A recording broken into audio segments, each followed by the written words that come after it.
Let's go Dolphins! Some believe the Dolphins are taking a bold step toward the future, while others think the team may have made a risky bet that could significantly impact the 2026 season. And when you know the whole story behind this decision, you might begin to understand why this situation is generating so much discussion among fans. But before revealing exactly what's happening within the organization, be sure to like this post if you truly believe the Miami Dolphins are heading in the right direction this season. And I want to see how optimistic this fan base really is. Head to the comments and write, "I believe in the Dolphins in 2026. Let's go! Now let's talk about the change that's grabbing everyone's attention in the league. Now let's get straight to the news. The Miami Dolphins have traded safety Minkah Fitzpatrick to the New York Jets in a move that came right before the start of NFL free agency. The compensation? A 7th-round pick that originally belongs to the Los Angeles Chargers. According to the information surrounding the deal, Miami had been exploring trade possibilities involving Fitzpatrick for roughly 3 to 4 weeks before finally completing the transaction. And that's where the controversy begins. Many teams reportedly showed interest in the veteran safety,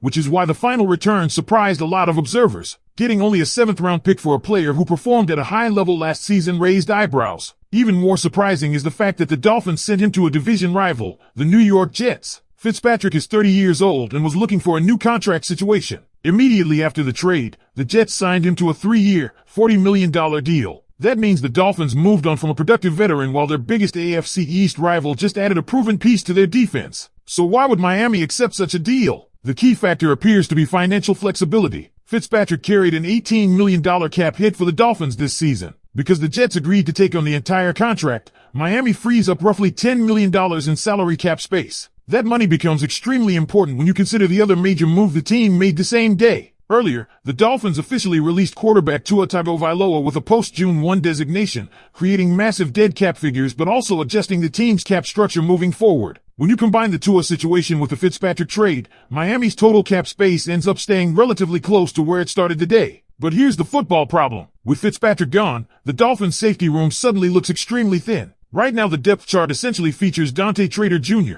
along with Omar Brown and Jordan Colbert on reserve deals. That means safety instantly becomes one of the biggest roster needs heading into both free agency and the NFL draft. The Dolphins do have some draft ammunition. After this trade, the team holds 9 total picks, including 2 selections in the 7th round, plus a 1st, 2nd, 3 third-rounders, a 4th, and a 5th. For a roster that needs younger and cheaper talent, those picks could be extremely valuable. And then there's the quarterback situation, which might be even more interesting. Miami's reported top free agency target is Malik Willis, but if another team outbids them, the Dolphins may pivot toward a veteran option. One name that has surfaced with potential interest is Geno Smith, who is expected to become available and reportedly views Miami as a preferred destination. But when you look deeper into everything happening around the Miami Dolphins right now, you start to realize that this move might only be the beginning of a much bigger plan from the front office. Because when a team trades away a veteran leader from the secondary and frees up cap space on the exact same day they release their starting quarterback, it's clear that the organization is preparing for a new direction.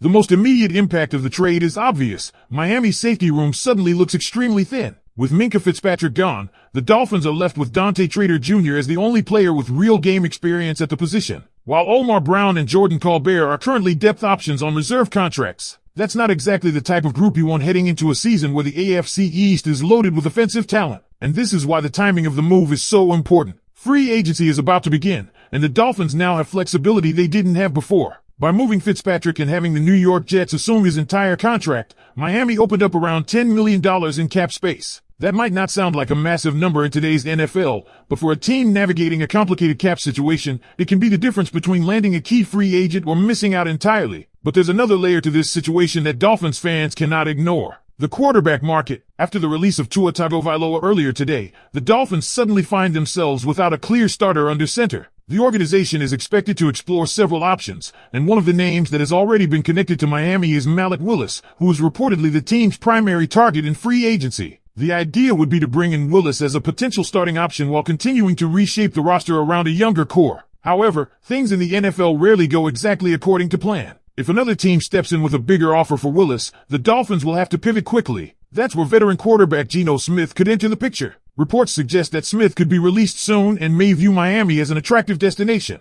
A veteran like him could step in and compete for the starting job while the Dolphins evaluate their long-term quarterback strategy. And that's the key word here, strategy. The Dolphins currently hold 9 total picks in the upcoming NFL draft, including a 1st rounder, a 2nd rounder, 3 selections in the 3rd round, a 4th, a 5th, and now 2 7th round picks. For a front office trying to rebuild depth across multiple positions, that kind of draft capital is extremely valuable. It also means the team could explore creative options. Draft picks can be used to move up the board, bring in young talent, or even be flipped in trades for players at positions of need. Safety, quarterback, and overall roster depth are all areas the Dolphins will likely address. But here's the reality, Dolphins fans. This offseason was never going to be about big splashes or headline-grabbing contracts. The organization appears focused on resetting the roster, creating cap flexibility, and building through the draft. Trading Minkah Fitzpatrick might feel painful right now, especially knowing he's joining a division rival, but from a financial and roster-building perspective, the front office clearly believes it was necessary. The big question now is what comes next. But when you analyze everything happening around the Miami Dolphins right now, it becomes clear that this trade might only be the first step of a much bigger plan from the front office. Moving Minkah Fitzpatrick was not just about a draft pick. It was about financial flexibility and preparing the roster for the next moves that could define the 2026 season. With Fitzpatrick gone, the Dolphins now face a serious challenge at the safety position. The current depth chart is extremely thin. Right now, Dante Trader Jr. is the only player with real experience, while Omar Brown and Jordan Colbert remain depth options on reserve contracts. That means the team will almost certainly need to address this position either in free agency or in the upcoming NFL draft. And this is where the strategy of the new regime begins to appear. By trading Fitzpatrick and having the New York Jets take on his entire contract, Miami freed up roughly $10 million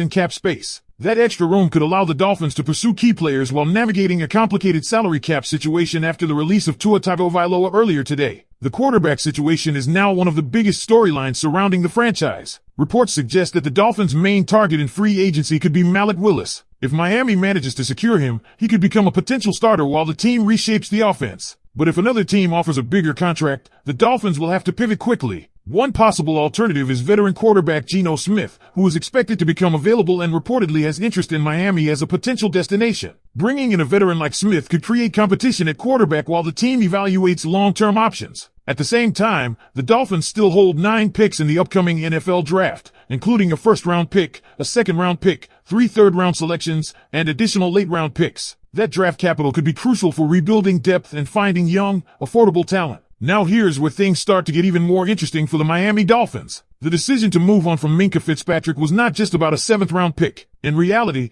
the biggest factor behind the trade was financial flexibility and roster restructuring. By sending Fitzpatrick to the New York Jets, Miami no longer has to carry his $18 million cap hit for this season. Even though the Dolphins originally would have saved around $5 million with a pre-June trade, the Jets agreed to absorb the entire contract, which increases Miami's cap flexibility to roughly $10 million.